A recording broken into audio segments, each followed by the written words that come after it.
प्रिय देशवासियों,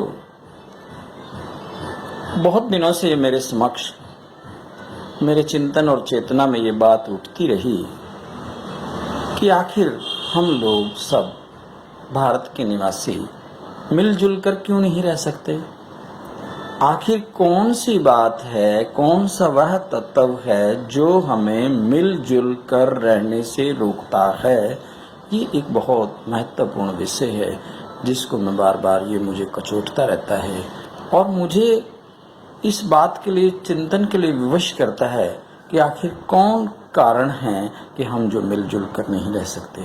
हम कुछ भी करें, हम कहीं पर भी राजनीति करें, राजनीति के किसी क्षेत्र में हो, व्यापार करें, व्यवहार करें, आचार रखें, लेकिन एक बात हमारे लिए बहुत अनिवार्य है कि हम मिलकर नहीं रह सकते। आखिर क्यों और क्यों नहीं रह सकते। राजनीतिक संदर्भों में जहां पर एक दूसरे व्यक्ति को जरूरत पड़ती है तो हम मिलजुल कर एक दूसरे की मदद करें, उसका सहयोग करें, कुछ भी करें, व्यवसाय करें, चिंतन करें, चेतना करें, व्यापार करें, खेती करें, कोई करें, लेकिन प्रतिस्पर्धा गलकाट क्यों हो। मतभेद हो सकते हैं और मतभेद होने भी चाहिए, लेकिन मनों का भेद। जबकि आज के परिवेश में, कल के परिवेश में हमारे लोग ये कहते रहते हैं कि हमारे मन भेद नहीं है, हमारे मतभेद हैं। लेकिन वास्तविकता ये है कि भारतीय राजनीतिक दलों के बीच में, भारतीय राजनीति में मन भेद हैं, मतभेद नहीं।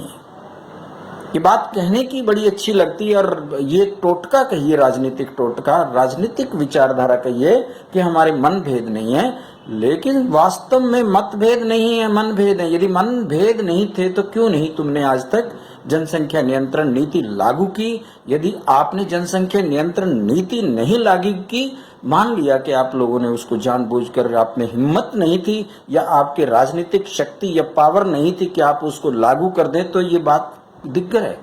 तो विपक्ष में रहकर पिछले 7 सालों में आप लोगों ने कितने आंदोलन किए, कितनी बार बातें उठाई, लेकिन जनसंख्या नियंत्रण नीति की क्यों नहीं उठाई। कि आपके देश के बारे में चिंतन नहीं है।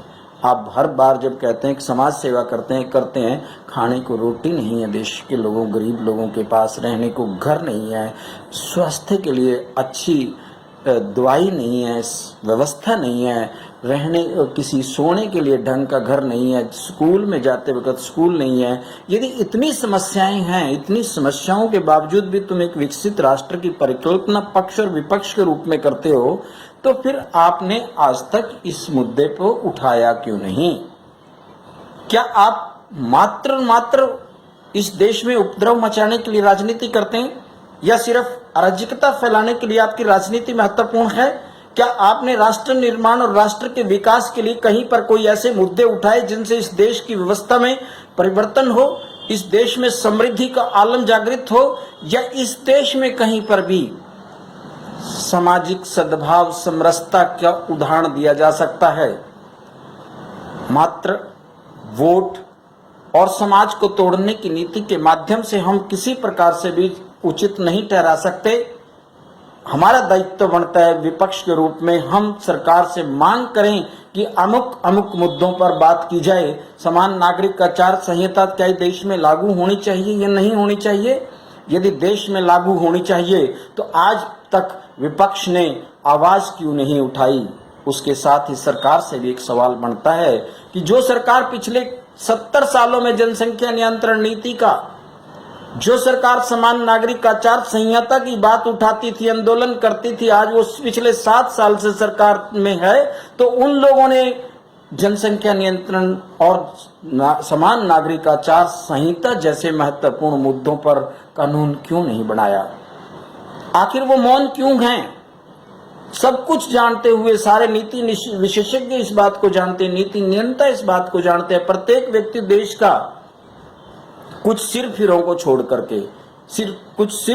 छोड़ करके, मात्र कुछ लोगों को छोड़ करके प्रत्येक व्यक्ति इस देश का ये मांग करता है कि इस देश में कठोर सी जनसंख्या नियंत्रण नीति हो और वह भारत के प्रत्येक नागरिक पर लागू हो, प्रत्येक धर्म पर लागू हो, प्रत्येक मजहब पर लागू हो, प्रत्येक जाति पर लागू हो। देश का संविधान, देश के संविधान में सब लोगों के लिए है, देश का संविधान ही श्रेष्ठ है और सर्वोपरि है।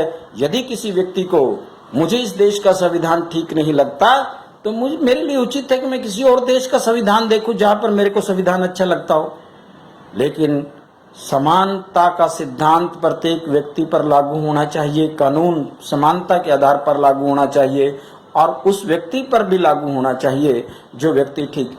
अब देखिए, कुछ लोग अपने बच्चों को न भोजन जुटा पा सकते हैं, न उनको शिक्षा की व्यवस्था कर सकते हैं, न स्वास्थ्य के लिए प्रबंध अच्छा स्वास्थ्य दे सकते हैं, न खान पान दे सकते हैं। 10-10, 8-8 बच्चों की एक लंबी फौज छोड़ दी जाती है और वह क्या करते हैं कि वो सिर्फ अराजकता फैलाते हैं, अव्यवस्था फैलाते हैं। उनको संभालने के लिए कितनी मानवीय शक्ति की जरूरत होती है, कितने संसाधनों की जरूरत होती है। जहां पर भी देखते हैं इस देश में समस्याएं हैं और उनका समाधान के लिए पक्ष और विपक्ष का दायित्व बनता है कि आज पक्ष में जो सरकारें हैं वह सरकारें खुलकर काम करें और खुलकर प्रयोग करें, निश्चिंत होकर के राष्ट्र हित में काम करें। यही राष्ट्र की आज मांग उनके समक्ष रहती है।